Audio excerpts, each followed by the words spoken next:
Hello, Australia. This is Arnold Schwarzenegger. As if you didn't know, huh? Anyway, I just wanted to tell you a little bit about my movie End of Days.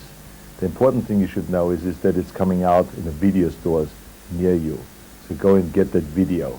Rent it, buy it, look at it, wind it forward, backwards, stop, check out the action, and I'll be back.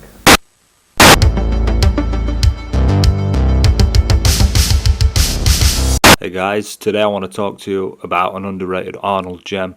In terms of his filmography, this one is often lumped in with Dud's Collateral Damage and The Sixth Day and films like that, but this movie is really good in my opinion. So in 1997, Arnold Schwarzenegger underwent heart surgery and the seemingly invincible Arnold suddenly seemed like a mere mortal. The once muscle-bound Austrian killing machine was now 50 years old and starting to slow down a little bit. And his role in End of Days actually reflects that. I mean, in End of Days, he plays Jericho Kane, a beat-down alcoholic cop. I mean, this is as far away from a guy like John Matrix as we can get. I mean, in this movie, he's vulnerable. When we first see him, he's holding a gun to his head and he's clearly suicidal. But I suppose losing a wife and kid will do that to a man. But yeah, I mean, right from the off, this movie isn't your typical Schwarzenegger movie, which is quite a strange choice, really, if you think about it. I mean, this was Arnie's first film for a couple of years, and rather than playing it safe and giving us a typical Schwarzenegger action movie, he comes back with a dreary, depressing action horror hybrid. And I think Arnold's heart surgery played a factor in this, if I recall correctly. The studios were hesitant to throw money at a new Schwarzenegger project, and in all honesty were probably put off by a movie that wasn't a typical Schwarzenegger one, let alone just the heart surgery, but a movie that was playing against type for Arnold. They were probably a little bit hesitant to put up the cash. So I know studios at first were a bit hesitant to put up the cash, but then Arnold started doing the rounds on Barbara Walters and doing different interviews and stuff like that, and showing, that he was still in shape, he was still the same old Arnold. So End of Days was made in the pre-9/11 days, and Y2K was a major influence in this movie getting into production. It was James Cameron who actually got the ball rolling when all the directors were falling by the wayside for this film, and he suggested Peter Hyams, or Hyams, I'm not sure how you say that, maybe Peter Hyams, to Schwarzenegger. And after multiple delays to production, then he came on board and the ball got rolling. So the movie came out in November 1999, just in time to capitalize on the whole Y2K hysteria, and the movie received mostly negative reviews from critics at the time. And even today, mostly everywhere you look, the movie's trashed. Even Arnold himself has stated Peter Hyams lacked the vision, and he wasn't really a very visionary director, and he feels that that's why the project failed. So Arnold pretty much threw Peter Hyams under the bus, when End of Days did relatively bad compared to the Arnold movies of the past. Arnold was even nominated for a Razzie for Worst Actor for his performance in End of Days, which I think is a little bit harsh.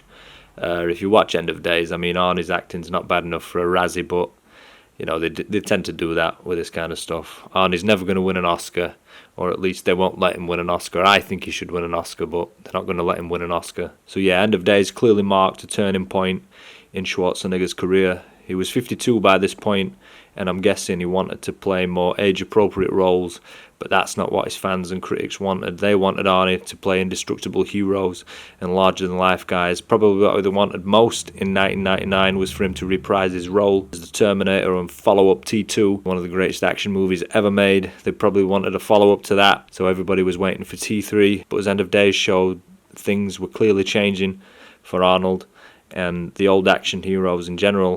Guys like Stallone and Van Damme and Seagal, maybe a few years later, were all going straight to DVD. So yeah, the days of these 80s and 90s action heroes were coming to an end. And guys like Keanu Reeves in The Matrix were playing the action heroes, actors that had trained for a few months. So the action heroes of the 80s and early 90s were reaching the end of the shelf life, really, in 1999. And this directly affected Arnold. And it's still affecting Arnold ever since coming back from the heart surgery in 99. Every single movie outside of Terminator, Arnie's played a regular guy. Stuff like Collateral Damage and even, The Sixth Day and Last Stand and Maggie, he's always playing a regular guy. And this all began in 1999 with End of Days. But out of all those, I'd probably say End of Days was the best and the last great Schwarzenegger movie. It doesn't get enough love, but it has a bunch of really great stuff in it. And I've got to give props to Arnold's acting. I mean, I know it's cool to rag on him, but on his acting in End of Days, I'd say he really digs deep and gives us a good performance. And we see him cry, which before this point, had we really seen Arnold cry before? So yeah, these are just my thoughts on End of Days. Probably the last good Schwarzenegger film and the start of the decline for Arnold. But you could argue that it was Batman and Robin that killed his run as box office king.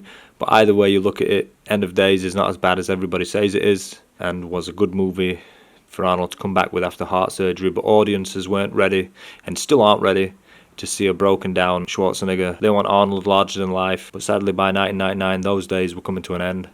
The action hero was obsolete. You know, everybody who was an action guy in the 80s and 90s at this point was failing. Arnold was failing.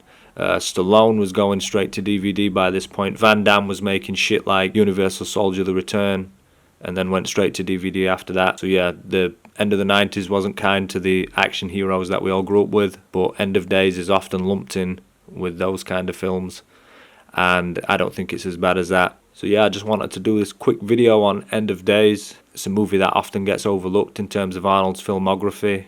Yeah, if you like this Arnold Schwarzenegger content, then please give me a thumbs up, like the video, subscribe to the channel, help me out. Let me know I'm doing something right that you guys enjoy, and I'll catch you guys later for another video.